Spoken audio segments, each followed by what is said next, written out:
नमस्कार मित्रों, मैं Truvina Yadav, assistant professor political science, government college Bansur, Alwar. मेरी इस यूट्यूब चैनल पर आप सभी का स्वागत है। अपने इस लेक्चर्स की श्रृंखला में आगे बढ़ते हुए मैं आज अरस्तु पर चर्चा करूंगी। अरस्तु पर हम पहले भी पढ़ चुके हैं। अरस्तु का सामान्य परिचय और अरस्तु के राज्य संबंधी व नागरिकता संबंधी विचार हम देख चुके हैं। उसी को आगे बढ़ाते हुए आज के इस लेक्चर में हम अरस्तु के दास प्रथा संबंधी जो विचार हैं उनको देखेंगे। देखिए, उस समय का जो यूनानी समाज था, आप सभी जानते हैं कि प्लेटो और अरस्तु यूनान के थे। तो उस समय का जो यूनानी समाज था उसका आधार थी दास प्रथा। दास प्रथा की उपस्थिति यूनानी नगर राज्यों की एक बहुत ही महत्वपूर्ण व महान आवश्यकता थी। व्यक्तिगत आधार पर यूनानी लोग जो हैं वो अनेक दासों के स्वामी होते थे और इन दासों की सहायता से ही वे जीवन की जो मूलभूत आवश्यकताएं होती थी, भोजन वस्त्र आदि जुटाने का प्रयास करते थे। एवं जो अवकाश का क्षण होते थे, जो उनका रेस्ट टाइम होता था, अवकाश का टाइम होता था, उसमें वो अवकाश का समय निकालकर वे अपने राजनीतिक व सांस्कृतिक जीवन के जो कर्तव्य होते थे उनका निर्वहन करते। जो भी अपनी राजनीतिक गतिविधियां, जो भी अपनी राजनीतिक जिम्मेदारियां, उत्तरदायित्व होते थे, सांस्कृतिक जो उत्तरदायित्व होते थे उनको पूरा करते थे। यानी दासों की मदद से ही ये जो गतिविधियां थी ये संपन्न हो पाती थी, क्योंकि दास जो होते थे वो इनकी जो मूलभूत आवश्यकताएँ होती थी, घर के जो काम होते थे उनको करते थे और ये लोग अवकाश निकाल कर वो सब काम कर पाते थे। तो उस समय का जो यूनानी समाज था उसकी एक बहुत ही महत्वपूर्ण विशेषता थी दास प्रथा। अरस्तु ने भी उसी के आधार पर अपने दास प्रथा संबंधी विचार दिए। यद्यपि वे काफ़ी रूढ़िगत और परंपरागत विचार हैं, लेकिन उसकी बारे में हम बाद में अध्ययन करेंगे। पहले हम ये देख लेते कि अरस्तु के दास प्रथा संबंधी विचार क्या थे। अरस्तु ने दास प्रथा संबंधी अपने विश्लेषण में सबसे पहले दास के अर्थ को स्पष्ट किया और इस अर्थ को स्पष्ट करते हुए उसने दास को पारिवारिक संपत्ति का एक भाग माना है। और उसकी परिभाषा स्पष्ट करते हुए कहता है वो कि जो स्वभावतः अपना नहीं है लेकिन दूसरों का है, वो क्या है? दास है। दूसरे शब्दों में हम कहें तो दास वह है जिसका स्वयं का कोई व्यक्तित्व नहीं होता और यहाँ तक कि जिसका अपना कोई मस्तिष्क भी नहीं होता। देखो, इस बहुत महत्वपूर्ण परिभाषा है। जो स्वभावतः अपना नहीं है, जो अपना नहीं है लेकिन दूसरों का है, वो क्या है? दास है। यानी जो दूसरे के अनुसार संचालित होता है, जिसका खुद का कोई व्यक्तित्व नहीं है, जो दूसरों के अधीन है, खुद का कोई मस्तिष्क नहीं है, वो व्यक्ति क्या कहलाता है? अरस्तु ने उसको दास की संज्ञा दी है। अरस्तु इसको स्पष्ट करते हुए आगे कहता है कि राज्य जो होता है वो चूँकि परिवारों के संयोग से बनता है, इसलिए यदि हमें दास प्रथा को समझना है तो परिवार के प्रबंध को समझना होगा। हमारा जो परिवार होता है वो विभिन्न अंगों से मिलकर बना हुआ होता है। उसमें स्वामी होता है, सेवक यानी दास होता है, पति पत्नी होते हैं, पिता पुत्र होते हैं, ये सब चीज़ें होती हैं। और अरस्तु के अनुसार परिवार का ही एक बहुत ही महत्वपूर्ण अंग होती है संपत्ति, जिसके बिना परिवार का संचालन नहीं हो सकता। संपत्ति को उसने दो प्रकार का माना है, एक सजीव संपत्ति, एक निर्जीव संपत्ति। निर्जीव संपत्ति में मकान, खेत और अन्य जो अचल संपत्तियां होती हैं वो सब आती हैं। सजीव संपत्ति में हाथी, घोड़े, पशु और दास को उसने शामिल किया है। वो कहता है कि किसी भी परिवार की सफलता और उसके कल्याण के लिए दोनों ही प्रकार की जो संपत्ति है वो आवश्यक है। दोनों के बिना परिवार का कल्याण नहीं हो सकता। वो कहता है कि संपत्ति सजीव और निर्जीव दोनों उपकरणों का समूह है और दास जो है वो परिवार का एक सजीव उपकरण है। यानी दास को उसने एक उपकरण की संज्ञा दी है, सजीव उपकरण माना उसने। अरस्तु ने अपने इस दासता संबंधी जो विचार है उसमें दास के अर्थ उसकी प्रकृति को स्पष्ट करते हुए कुछ 2-3 महत्वपूर्ण बातें कही हैं जो मैं आपको बता देती हूँ। वो कहता है कि जो व्यक्ति, पहला जो महत्वपूर्ण प्रकृति स्पष्ट करते हुए पहला जो तर्क देता है वो कि जो व्यक्ति प्रकृति से स्वयं अपना नहीं है बल्कि दूसरे का है, फिर भी वह मनुष्य है, तो वो क्या है? स्वभावतः दास, यानी जो स्वयं का नहीं है दूसरे का है, जिसके मस्तिष्क पर दूसरे का अधिकार है, जिसका मस्तिष्क दूसरे के अधीन है, वो क्या है? दास है। दूसरा वो तर्क देता है, जो व्यक्ति मनुष्य होते हुए भी संपत्ति की एक वस्तु है और दूसरे के अधीन है, वो क्या कहलाता है? दास। यानी मनुष्य है लेकिन एक तरह की संपत्ति और दूसरे के अधीन है, वो क्या है? दास है। तीसरा तर्क देता है, तीसरा जो महत्वपूर्ण उसने बात की है उसकी प्रकृति स्पष्ट करने के लिए, कि दास जो है वो संपत्ति की वस्तु है और कार्य का उपकरण है।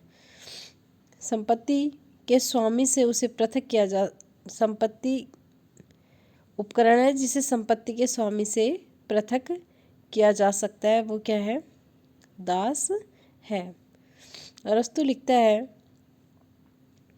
कि स्वामी अपने दास का स्वामी ही होता है, पर वह उसी का नहीं बल्कि इसके विपरीत दास जो होता है वो केवल अपने स्वामी का ही क्या होता है? दास होता है। स्वामी जो होता है वो अपने दास का स्वामी तो होता ही है, लेकिन इसके अलावा अन्य जगहों पर भी वो क्या होता है? स्वामी होता है। लेकिन दास जो होता है वो केवल अपने स्वामी का ही क्या होता है? दास होता है। अब देखिए, ये तो थोड़ा सा उसकी दासता संबंधी जो विचार है उसके, किसको दास मानता है, इसको हमने बताने का प्रयास किया। अब अरस्तु जो है अपनी, जो उस समय की जो यूनानी नगर राज्यों में दास प्रथा थी उसको औचित्यपूर्ण सिद्ध करने के लिए, उसको सही ठहराने के लिए, उसको महत्वपूर्ण विशेषता मानने के लिए वो कुछ महत्वपूर्ण तर्क देता है और उसको सही भी मानता है कि ये उस समय की आवश्यकता है और ये ज़रूरी भी है। उसके लिए कुछ महत्वपूर्ण तर्क देता है कि क्यों सही है। तो उन तर्कों के आधार पर हम दास प्रथा को समझने का प्रयास करते हैं। पहला वो कहता है कि दासता प्राकृतिक है। कैसी है? प्राकृतिक है। अर्थात अरस्तु के अनुसार दास प्रथा प्राकृतिक है। प्रकृति में सर्वत्र ही यह नियम दृष्टिगोचर होता है कि उत्कृष्ट जो व्यक्ति होता है या उत्कृष्ट जो जीव होता है वो निकृष्ट पर हमेशा क्या करता है? शासन करता है।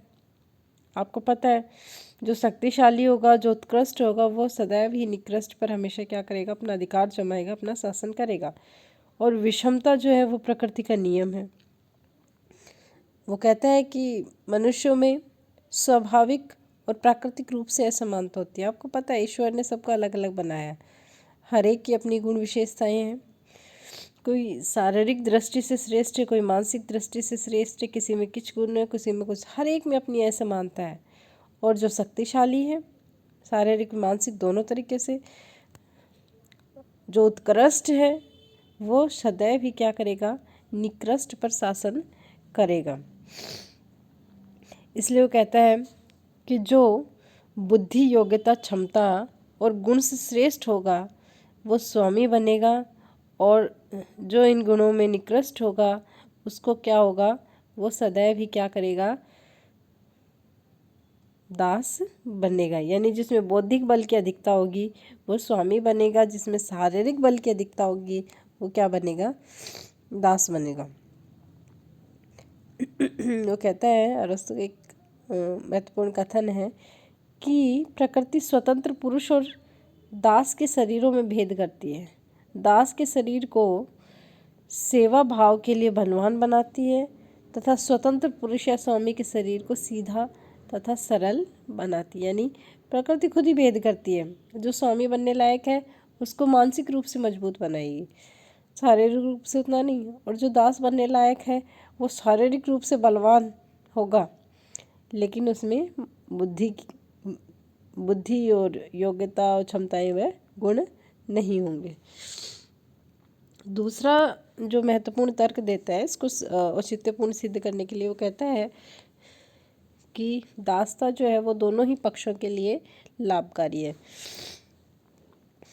वो कहता है कि दासता जो है वो दोनों ही पक्षों के लिए लाभकारी है। वो कहता है कि दासता जो है वो दोनों ही पक्षों के लिए लाभकारी है। वो कहता है कि दासता जो है वो दोनों ही पक्षों के लिए लाभकारी है। वो कहता है कि दासता जो है वो दोनों ही पक्षों के लिए लाभकारी है। वो कहता है कि अरस्तु के अनुसार दास प्रथा के केवल स्वामी के लिए ही नहीं अपितु दास के लिए भी क्या है, उपयोगी है। और बुद्धिमान एवं विवेक संपन्न जो स्वामी हैं उनको राजकार्य व अपने बौद्धिक व नैतिक गुणों के विकास के लिए अवकाश की समय की आवश्यकता होती है, विश्राम की आवश्यकता होती है।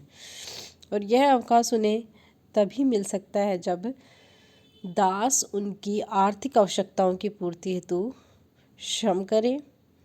वास्तव में जिस प्रकार एक संगीतज्ञ संगीत यंत्रों के अभाव में उत्तम संगीत की उत्पत्ति नहीं कर सकता, उसी प्रकार स्वामी जो है वो दासों के बिना सुखी जीवन यापन नहीं कर सकता। अतः स्वामी के दृष्टिकोण से दास प्रथा उचित है। दूसरा दृष्टिकोण दास के लिए भी ये उतनी ही उचित है, उतनी ही महत्वपूर्ण है। क्यों? क्योंकि दास जो होता है वो निर्बुद्धि व अयोग्य होता है, लेकिन स्वामी के साथ संबद्ध होने से उसे आत्म संयम और विवेक के गुणों को समझने का अवसर मिलता है। यानी स्वामी के संपर्क में जब वो रहता है तो उसमें विवेक के गुणों को समझने का अवसर मिलता है। कैसे कि वो कहता है कि जिनमें ये क्षमता नहीं होती, जो केवल घरेलू कामकाज या मिस्त्री का कामकाज या मतलब घरेलू छोटे मोटे काम कर सकते हैं, ऐसे लोग जब स्वामी के संपर्क में रहते हैं तो उनके चरित्र का विकास होता है, उनमें आत्म संयम का भाव डेवलप होता है, उनकी बुद्धि का विकास होता है। तो इसलिए दास प्रथा जो है वो न केवल स्वामी के लिए वरन दास के लिए भी उतनी ही महत्वपूर्ण व औचित्यपूर्ण व न्यायोचित है। तीसरा जो महत्वपूर्ण तर्क देता है वो दासता नैतिक है। स्वामी और दोनों के लिए ही नैतिक है। कैसे? स्वामी वो कहता है कि स्वामी और दास दोनों के नैतिक स्तर में भेद होता है। स्वामी जो होता है वो गुणी होता है, दास जो होता है वो गुणहीन होता है। अतः जो स्वामी है उसका कर्तव्य है कि वह दासों के प्रति जो है वो स्नेहपूर्ण और दयालुता का भाव रखे, और दास का ये काम है कि वह स्वामी की आज्ञा का पालन करें। दासों में गुणों का उत्पन्न होना तभी स्वाभाविक है जो स्वामी और दास दोनों में संपर्क सौहार्दपूर्ण रहे। यानी स्वामी का यह दायित्व है कि वो उसका ध्यान रखे, उसके प्रति स्नेहपूर्ण दयालुता का भाव रखे, और दास का यह दायित्व है कि वह अपने स्वामी की आज्ञा का पालन करें। और दास जो है उनका भी नैतिक विकास स्वामी के संपर्क में रहने से हो सकता है, और स्वामी जो है वो भी अपने जो काम है वो दासों की मदद से ही कर सकते हैं, इसलिए नैतिक भी है और सही भी है।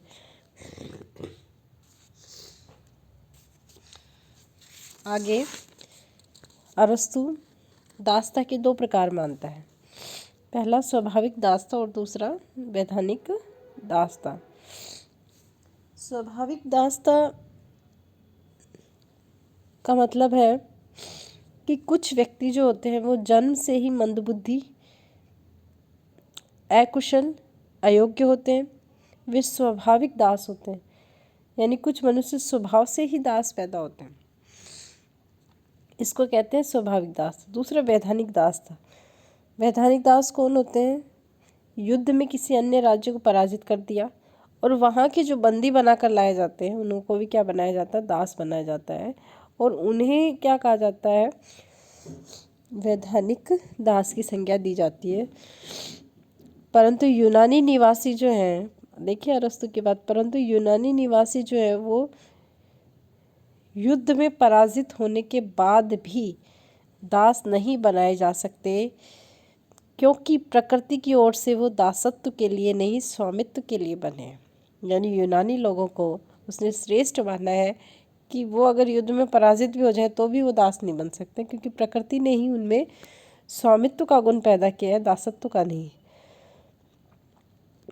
अर्थात वो किसी भी प्रकार से ये बात स्वीकार नहीं करता कि यूनानी लोग दास बन सकते हैं, यानी उसने सदैव ही यूनानी लोगों को क्या माना है, उच्च स्तर का माना है।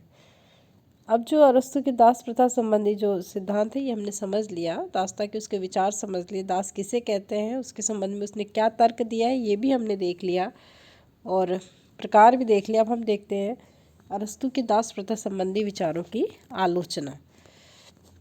दोस्त कुछ भी कह सकते हैं। देखिए, पहली जो महत्वपूर्ण आलोचना है वो है कि अरस्तु वर्ग विभाजन करता है, जो कि उचित नहीं है। अरस्तु ने संपूर्ण जो मानव समाज है उसको गुण और योग्यता के आधार पर दो भागों में बांटते हैं, एक स्वामी और दूसरा दास, जबकि समाज को इस प्रकार से वर्ग विभाजन में बांटना ठीक नहीं है। दूसरा, उसका जो वर्ग विभाजन है उसका कोई उचित मापदंड नहीं है, अर्थात स्वामी और दास का निर्धारण करने का उसके पास कोई भी उचित मापदंड नहीं है कि किस आधार पर वो किसको स्वामी मानेगा और किस आधार पर वो किसको दास मानेगा। अगली जो महत्वपूर्ण आलोचना है वो है कि मानवीय गरिमा में समानता की वो क्या करता है, अवहेलना करता है। दास प्रथा को प्राकृतिक नहीं मान सकते हम, प्रकृति सबको समान बनाती है और इस आधार पर आप दास प्रथा को उचित ठहराना मानवीय गरिमा, मानवीय समानता और उसकी स्वतंत्रता का हनन करना है। अगला है दासता का जो सिद्धांत है उसमें बहुत सारे विरोधाभास हैं। अगला है दासता को प्राकृतिक भी मानना तथा उससे मुक्ति की बात करना उचित नहीं है। दासता को प्राकृतिक मानता है कि प्रकृति ने ही दास बनने के लिए पैदा किया है, ऐसा नहीं है। प्रकृति ने ऐसा कुछ नहीं किया, ये सब अपने लाभ के लिए, अपने लालच के लिए बनाई हुई व्यवस्थाएं हैं। प्रकृति ने ऐसा नहीं किया। तो इस तरह से दासता को प्राकृतिक मानना और ये मुक्ति की बात करना है कि उनके संपर्क में रहने से उसमें गुण आ जाएंगे, वो नैतिक बन जाएगा तो उसको मुक्त भी किया जा सकता है, ये उचित नहीं ठहरा सकते। समानता और स्वतंत्रता का जो मानवीय सिद्धांत है उसके विरुद्ध है। अरस्तु में जातिगत अहंकार की भावना है, वो सदैव ये कहता है यूनानियों को दास नहीं बनाया जा सकता, यूनानी लोग श्रेष्ठ हैं, अन्य लोगों को दास बनाना चाहिए। तो इस तरह का जो जातिगत अहंकार का जो भाव है उसमें ये भी उसका गलत है, अवैज्ञानिक है। मनुष्यों की जो व्यवस्था है उसको समझाने के लिए उसने पशु जगत के उदाहरण प्रस्तुत किए। आप देखेंगे दासता को नैतिक, प्राकृतिक, स्वाभाविक सिद्ध करने के लिए उसने पशु जगत के उदाहरणों को प्रस्तुत किया है, जो कि पूर्णतः क्या है, पशु जगत के जो उदाहरण है, जो नियम, उनको मानव जगत पर लागू नहीं कर सकते। जो पूर्णतः क्या है, अरस्तु का दासता विचार अवैज्ञानिक व अव्यावहारिक है। लेकिन फिर भी अंततः हम कह सकते हैं कि अरस्तु जैसा भी विचारक हो, जैसा भी दास प्रथा संबंधी उसके विचार हों, लेकिन उस समय की जो व्यवस्थाएं थी उसके आधार पर उन्होंने अपने दास प्रथा को प्रस्तुत किया। और उस समय की जो दास प्रथा थी उसको, जो क्रूर दास प्रथा थी उसको अरस्तु ने मानवीय आधार देने का प्रयास किया है, नैतिक बनाने का प्रयास किया है, स्वाभाविक बनाने का प्रयास किया है। तो अरस्तु के दास प्रथा संबंधी जो विचार है इस दृष्टि से बहुत ही महत्वपूर्ण है। धन्यवाद।